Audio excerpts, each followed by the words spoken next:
এতগুলি দল ধুইয়া জামাত ইসলামী করেন কেন?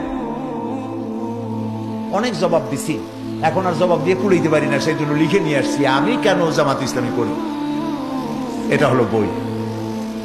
এই বইয়ের মধ্যে আমি সব কথার জবাব দিয়েছি। বাংলাদেশে একজন ব্যক্তি বলে বেড়ান জামাত ইসলামী কোন ইসলামী দল না, এই কথা একটা লোকে বলে। পৃথিবীতে আর কোন মায়ের সন্তান নয় এই রকমের বেয়াদবিপূর্ণ ধৃষ্টতাপূর্ণ কথা আর বলতে পারে একটা মানুষ নাই। মাওলানা মওদুদী রহমাতুল্লাহ আলাইহির লেখার সাথে দ্বিমত পোষণ কেউ করলে করতে পারে।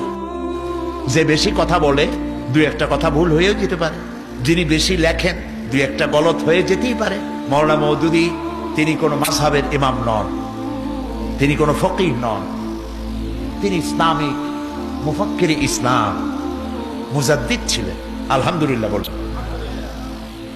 লেখায় ভুল হতে পারে, আপনি দ্বিমত করেন, কিন্তু জামাত ইসলামী ইসলামী দল নয় এই কথা যিনি বলেছেন, কিয়ামতের দিন আল্লাহর দরবারে দেখা হবে আমাদের ইনশাআল্লাহ।